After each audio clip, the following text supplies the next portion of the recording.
सबसे पहले क्या करना है, ये नीचे वाला आपको लिंक दिखाई दे रहा है, इसे कॉपी कर लेना। ठीक है, मोस्ट ऑफ अगर नीचे लिंक ये नीचे वाला लिंक काम ना करे तो आप लोग ऊपर वाला लिंक, यानी कि दोनों में से एक ना एक लिंक आपका इसमें काम कर जाएगा। ठीक है, अभी इस लिंक से करना क्या है, जो स्विंग की ड्रैग एंड ड्रॉप की फंक्शनैलिटी है वो फंक्शनैलिटी आपको अपने इक्लिप्स में ऐड करनी है। ऐड करने के लिए हम लोग क्या करेंगे, हेल्प पे क्लिक करेंगे, then install new software, then add. After add यहां पर आप लिखेंगे विंडो बिल्डर। विंडो बिल्डर लिखने के बाद यहां पर वो लिंक जो मैंने कॉपी किया है पेस्ट कर देंगे। ठीक है, नेक्स्ट, ओके। नेट से कनेक्टिविटी होगी और कनेक्टिविटी के बाद आपको 1 2 या 3 चेक पॉइंट आपको यहां मिलेंगे। इन तीनों को चेक ऑल करके, सिलेक्ट ऑल करके फाइनली आपने नेक्स्ट करना है।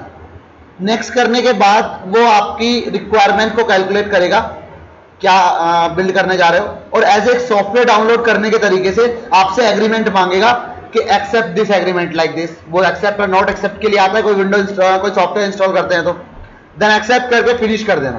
तो 60 या 70 MB का एक सेटअप है, वो पूरा का पूरा आपके सिस्टम में बिल्ड कर लेगा। ठीक है, बिल्ड करने के बाद ये रीस्टार्ट के लिए बोलेगा, आप इसे रीस्टार्ट कर लेना। जैसे ही रीस्टार्ट करेंगे तो अभी आप लोग अपने इक्लिप्स में देखेंगे तो केवल आपको ये सिंगल विंडो दिखाई दे रही होगी, दिस वन। ये 2 है, यहां पर 2 है, एक और एक, ये 2, लेकिन आपको केवल ये दिख रही होगी। जैसे ही बिल्ड कर लोगे तो आपको ये दूसरी आ जाएगी।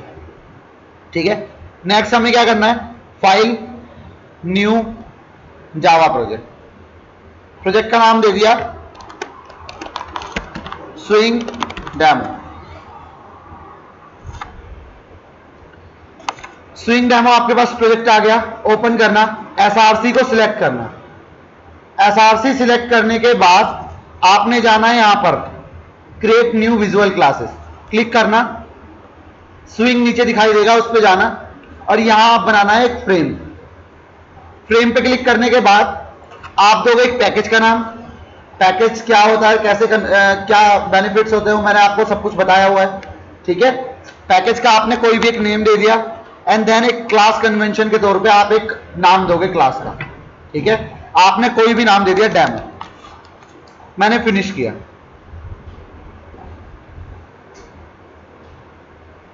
फिनिश करने के बाद 100 बाय 100 का एक फ्रेम आपका बन के आ जाएगा। ये देखो, एक फ्रेम बनाने की बाय डिफॉल्ट कोडिंग आपके सामने दिख रही है। देखो, इसने मेरी क्लास के नेम से, जब मैं किसी क्लास को एक्सटेंड कर लेता हूं अपनी क्लास में तो उसकी फंक्शनैलिटी मेरे पास आ जाती है।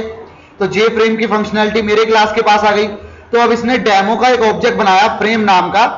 ठीक है, और फ्रेम के नीचे बाउंड सेट कर रखे हैं, सेट बाउंड्स, कि 100 से स्टार्ट हो और 450 और 300 तक जाए, इतना बड़ा एक फ्रेम बना दे। ठीक है, फ्रेम बनाने के बाद इसने उसे सेट विजिबल ट्रू कर रखा है कि यूजर को फ्रेम बनने के बाद वो विजिबल हो जाए।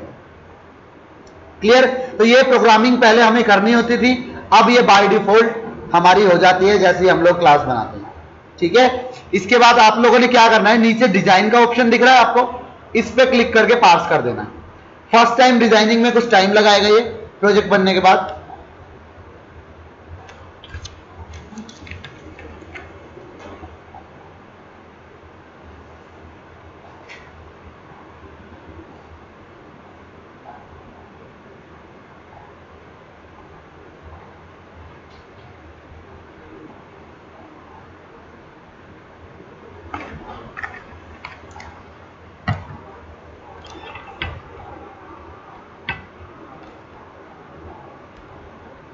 सी, आपके सामने एक फ्रेम बन के आ गया। क्लियर? फ्रेम शो हो रहा है आपको एक, ये फ्रेम हमारे सामने बन के आ गया।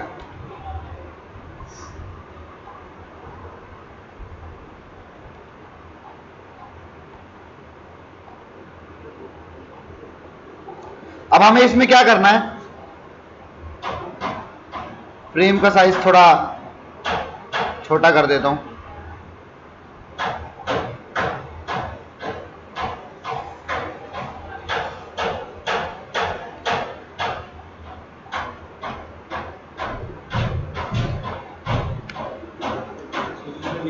ठीक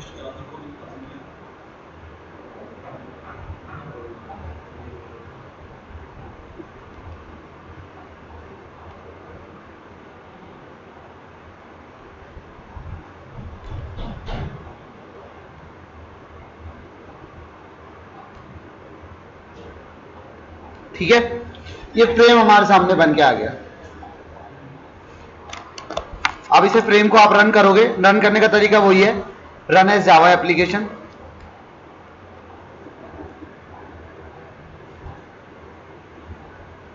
एक ब्लैंक फ्रेम आपके सामने आ गया। ठीक है, अब आपने कोई भी इसके ऊपर मैसेज प्रिंट कराना है, वेलकम वगैरह कुछ भी, तो उसके लिए आपको सबसे पहले इस फ्रेम का लेआउट चेंज करना पड़ेगा। इसका बाय डिफॉल्ट लेआउट जो है वो बॉर्डर लेआउट वगैरह, फ्लो लेआउट वगैरह होता है। एक लेआउट दिया हुआ है जिस लेआउट के अकॉर्डिंग हम लोग वर्क करते हैं। अगर मैं फ्रेम को अपनी मर्जी से डिजाइन करना चाहता हूं, ठीक है, तो मुझे उसका लेआउट ग्रुप रखना पड़ता है। तो यानी कि सबसे पहला काम कि मुझे अपने फ्रेम का लेआउट चेंज करना है। फ्रेम पे क्लिक करो एंड देन लेआउट पे क्लिक करने के बाद ये आपने अपना लेआउट ग्रुप करना है। क्लियर? लेआउट ग्रुप करने के बाद आप यहां पर क्या करेंगे, नीचे आपको दिखाई देगा एक जे लेबल। ठीक है, लेबल उठाया और जस्ट आपने यहां पर छोड़ दिया। लेबल उठाने का मतलब यहां पर क्या है कि आपने लेबल को कोई पकड़ के लेके नहीं जाना है, बस एक बार लेबल पे क्लिक करा और कर्सर को मूव करके ले गए और जहां छोड़ना है आपने वहां आपने छोड़ दिया। मैंने मिडिल में छोड़ना था, मैंने मिडिल में इसे छोड़ दिया। ठीक है, इस पे मुझे कुछ लिखना था, मैंने लिख दिया वेलकम।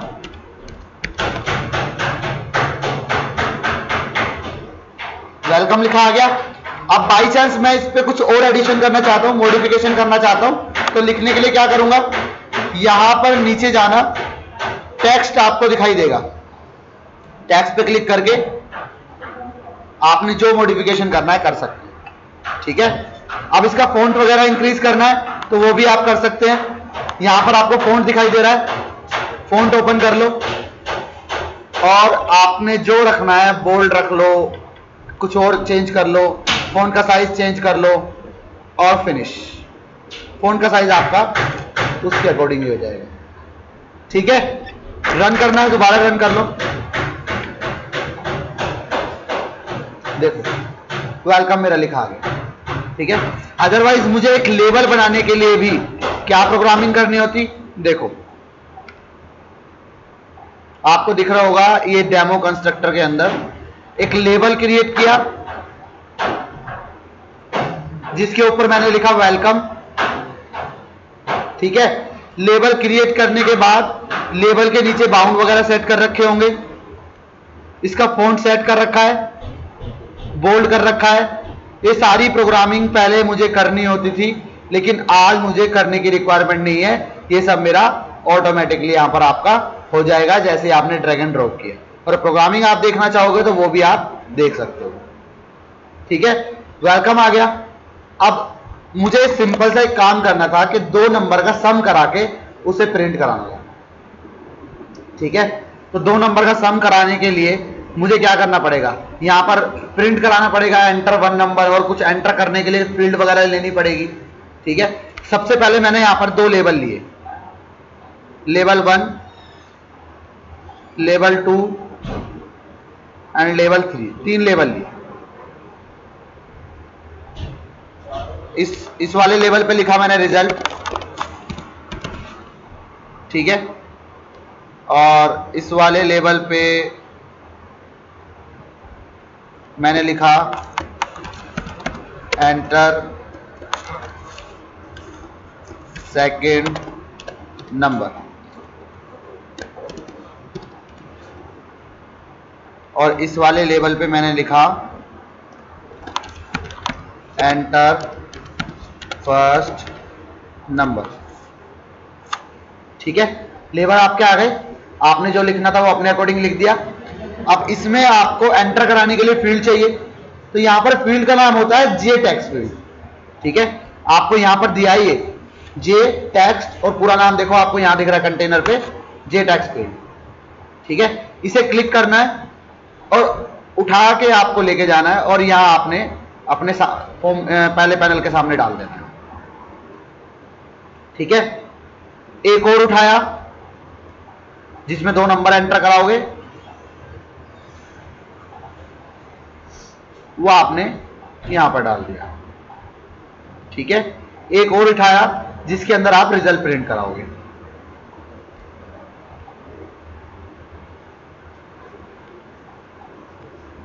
फाइनली 3 टेक्स्ट फील्ड आपकी होगी। ठीक है, अब जब टेक्स्ट फील्ड आ गई तो टेक्स्ट फील्ड पे ऑपरेशन परफॉर्म करने के लिए मुझे एक बटन भी चाहिए। बिना बटन के ऑपरेशन कैसे परफॉर्म होगा? बटन भी चाहिए। तो मैंने क्या किया, बटन के लिए यहां पर आपके लिए होता है जे बटन। ठीक है, ये आपको शो हो रहा है जे बटन। आपने बटन पे क्लिक करना है और उठा के ले जाना है। आप बटन ले गए और बटन पे आपने लिखा सबमिट। ठीक है, ये देख सेव। अब मैं रन करूंगा तो फ्रेम बन के मेरे सामने तैयार है 2 नंबर को सम करने के लिए। क्लियर? कोई कंफ्यूजन अभी तक? चलिए, मैंने नंबर एंटर किया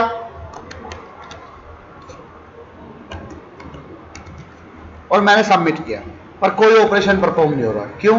बिकॉज मैंने अभी केवल और केवल डिजाइनिंग करके रखी हुई है। अभी मैंने कोडिंग वगैरह कुछ लॉजिक वगैरह चलाया ही नहीं है अपना। तो लॉजिक आपका सारा जावा वाला ही चलने वाला है, सारी तरीके आपके जावा के ही हैं। ठीक है, फाइनली मुझे अब ये सब परफॉर्म कराने के लिए क्या करना होगा? सबसे पहले आपको अपनी टेक्स्ट फील्ड के नाम चेंज करने हैं ताकि आपको टेक्स्ट फील्ड के नाम याद रहे। सबसे पहले टेक्स्ट फील्ड पे मैंने क्लिक किया और ऊपर की तरफ गया। मैंने देखा टेक्स्ट फील्ड का नाम टेक्स्ट फील्ड था, मैंने चेंज करके T1 रख दिया। ठीक है, अभी यहां पर आपको टेक्स्ट फील्ड शो हो रहा है, अब T1 शो हो जाएगा। हो गया। दूसरी टेक्स्ट फील्ड का नाम T2 रख दिया और तीसरी टेक्स्ट फील्ड का नाम T3 रख दिया। क्लियर? टेक्स्ट फील्ड के नाम हमने चेंज क्यों करे? ताकि हमें याद रहे, वरना ये अननेसेसरी तरीके से टेक्स्ट फील्ड /_ 01 ऐसे करके नाम देता है। तो हमने उसे अपने मॉडिफिकेशन की तरह से कर लिया। अब आपने कोडिंग करनी है बटन के ऊपर। बटन पे कोडिंग करने के 2 तरीके हैं, या तो डबल क्लिक कर दो बटन पे, या बटन पे राइट क्लिक करके add event handler action perform पे क्लिक कर दो, जैसे आप ठीक समझो। ठीक है, आपने बेटर है कि डबल क्लिक करके बटन पे क्लिक करो। जैसे ही आपने बटन पे क्लिक किया, कर्सर कहां पर मूव कर रहा है आपका? इस प्लेस पे। यानी कि इसका कहने का मतलब है आपको इस फंक्शन के अंदर प्रोग्रामिंग करनी है। जिस फंक्शन में प्रोग्रामिंग करनी है उसी लाइन के ऊपर मेरा कर्सर मूव करेगा जब मैं बटन के ऊपर डबल क्लिक करूंगा।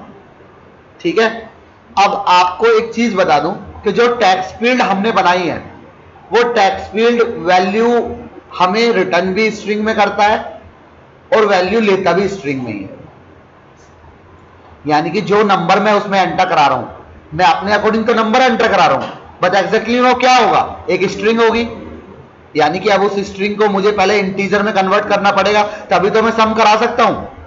ठीक है, तो सबसे पहले उस वैल्यू को स्ट्रिंग में गेट कैसे करते हैं? गेट करने का तरीका क्या है? आपने क्या किया, यहां पर इंटीजर टाइप के 3 वेरिएबल ले लिए, A B C।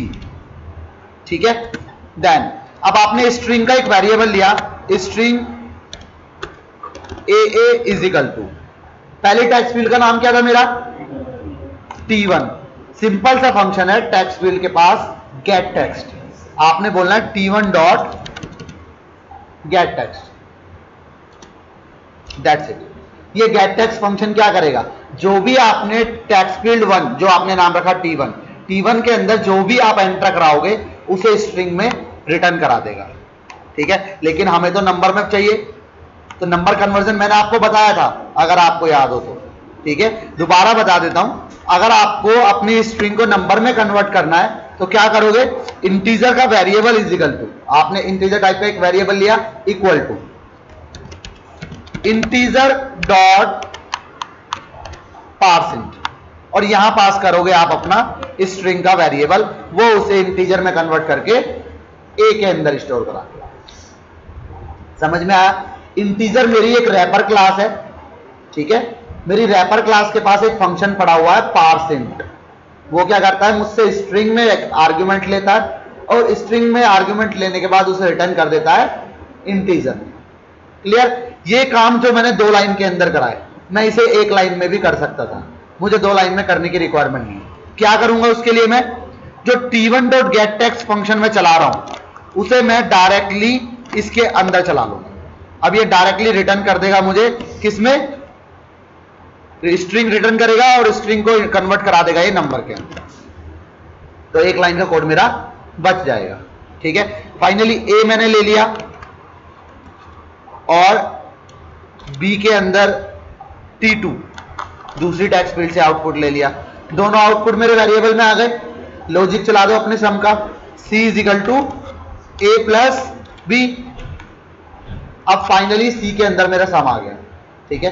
अब c कैसा वेरिएबल है, इंटीजर टाइप का वेरिएबल है, यानी कि अब जब मेरी टेक्स्ट फील्ड मुझे रिटर्न भी स्ट्रिंग में कर रही थी, तो अब मुझे ये आउटपुट को स्ट्रिंग में कन्वर्ट करा के जब टेक्स्ट फील्ड को देना होगा, क्योंकि टेक्स्ट फील्ड देती भी स्ट्रिंग में है और हम उसे सेट भी स्ट्रिंग में कराते हैं, गेट भी और सेट भी।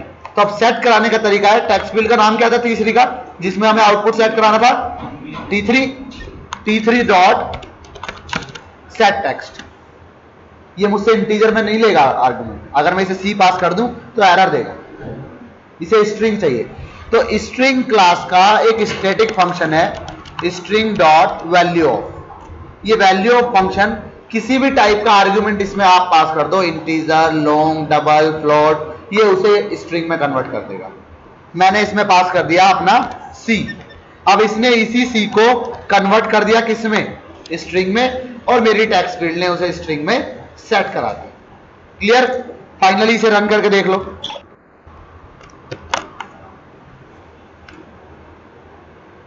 फ्रेम आपके सामने है। ठीक है। मैंने इसमें एंटर कराया 50 टैब 100।